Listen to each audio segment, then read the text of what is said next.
because of that, because like there's a a lot of people like to talk about this one, 9/11.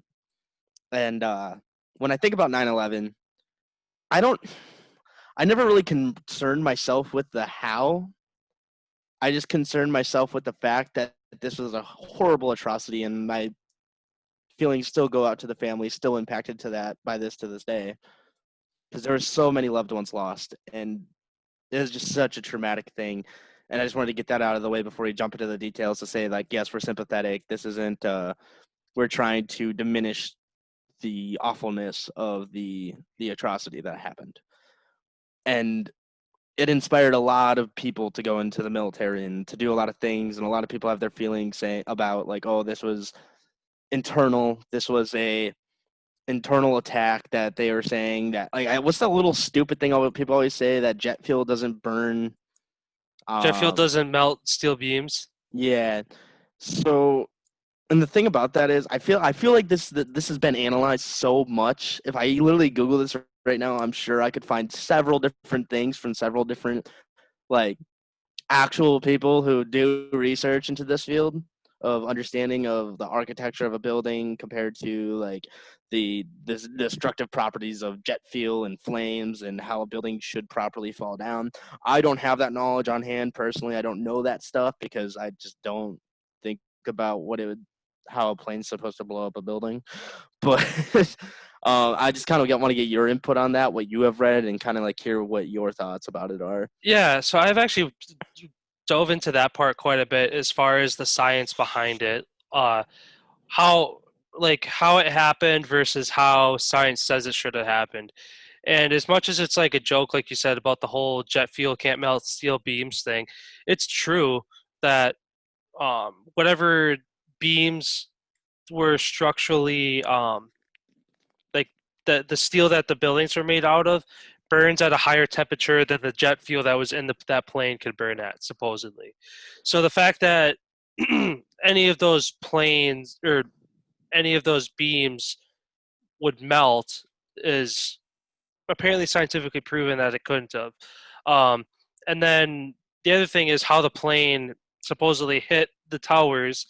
Um, there's I don't think MythBusters did it, but some kind of very similar platform did it where they literally took the exact same steel metal structure that the twin towers were made out of and flew a plane into it at whatever speed that it should have been. Obviously this is at a smaller scale, but it was to like an exact scale, and basically out of however many times they did it, the plane just disintegrated upon impact. Like there's a little bit of like you could see like burn marks and charred marks on the building, but that plane deteriorated immediately basically upon hitting um the building. So supposedly an airliner shouldn't have been able to even go that far into a building. And then the other big thing science wise is when the towers came down, they dropped straight down.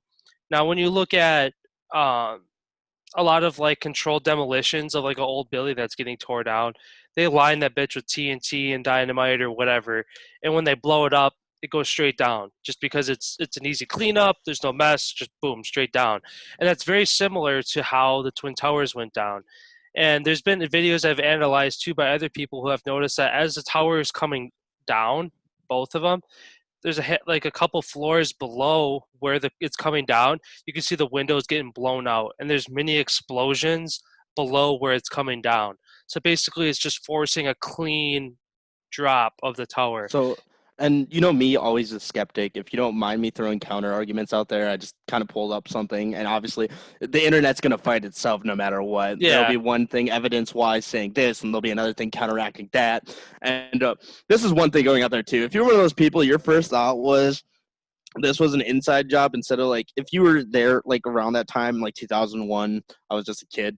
But if you're older and your first thought was like, oh, this is an inside job, and you weren't just sympathetic of the horrible situation that happened, you're kind of an asshole. uh like, and I don't, I get it. People, like I said, I'm a skeptic. I don't really believe in a lot because like I don't think our government's good at hiding shit personally. I think they're awful at it. Like they can hide certain things, but I think they suck at hiding a lot. Literally, there was like a couple CIA agents who got caught having sex with prostitutes, and that was just widespread. There was that FBI agent who literally shot somebody on accident or discharged his gun at a club because he dropped it, and like. There's just so many things that you think could get covered up easy, but they don't. That makes me wonder, like, is the government really capable of covering up such extensive things? At least in the more modern era, but because like now look at how much media is out there. Like it's kind of the same thing with police brutality. It's almost impossible for cops to get away with police brutality now, and like I know a lot of people will argue that point, but do the research, it's actually a lot fucking harder because of the cameras and everything like that compared to like say like during the Rodney King riots. Obviously it was a lot different. So just one of the points, like the whole jet fuel thing, this is what it's saying is like, so jet fuel burns at 800 degrees to 1500 degrees Fahrenheit, not hot enough to melt steel. That is correct. However, experts agree, and I hate how they generalize it. They're like experts. So what defines an expert? You know what I mean? Like every Yeah. website, like they need to like give some sources. That's why I'm like saying take it as it is. It's the internet. But they say experts agree that for the towers to collapse, their steel frames didn't need to melt. They just had to lose some of their structural strength, and that required exposure to much less heat. And then let's see here. And then what was the other point you were talking about? The explosions, because I think that was one that was also brought up on this page as well. Yeah.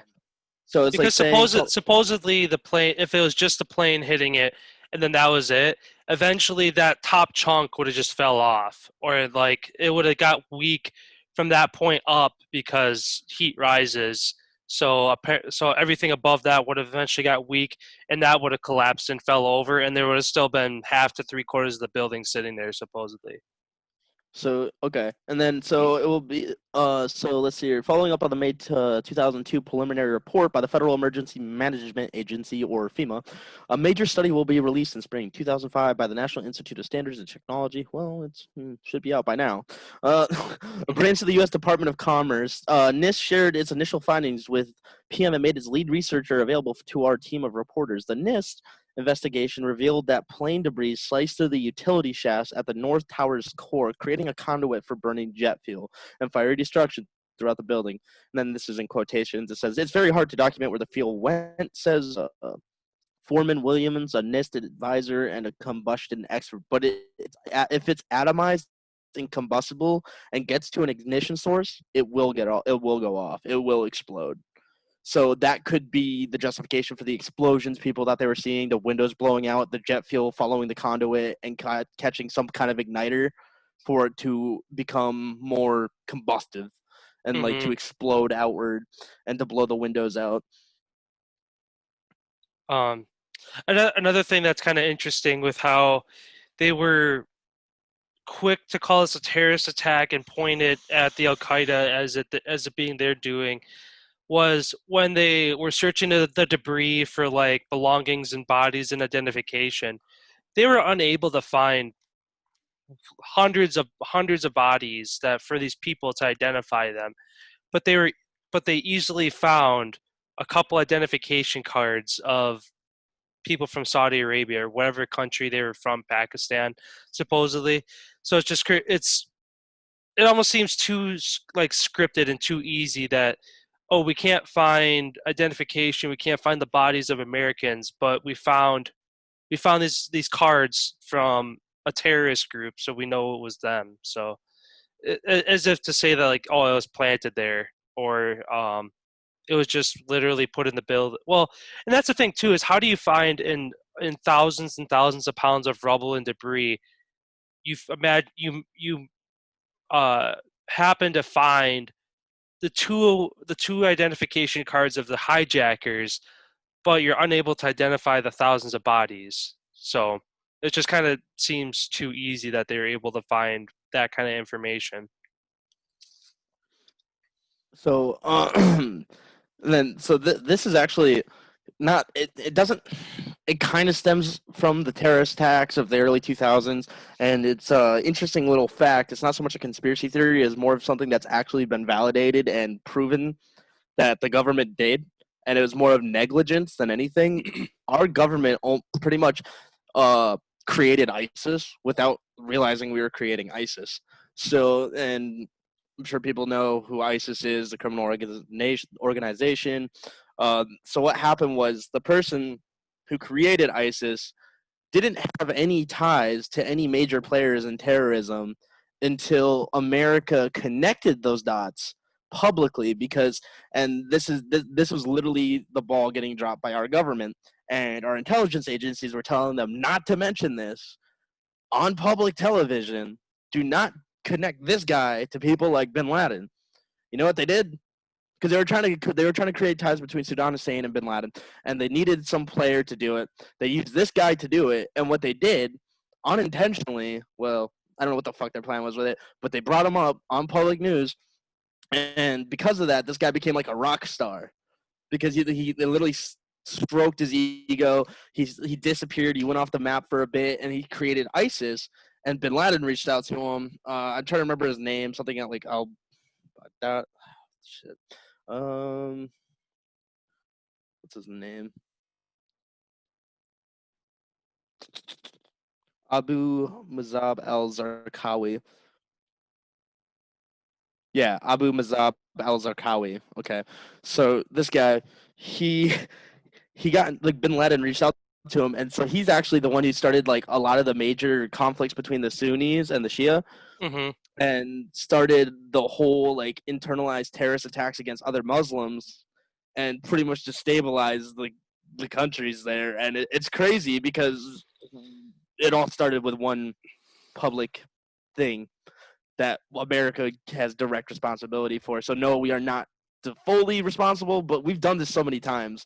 We've literally like if you're like you're a conspiracy theorist, but you actually want to like have a little bit more validation. If you're just someone who doesn't trust your government and you're really looking for some reason not to, there's a lot of reasons not to like America. So don't just like if you're actually looking like I love America, so fuck you. But but beyond that, no, I'm not gonna say we're the good guys. We've definitely done fucked up things.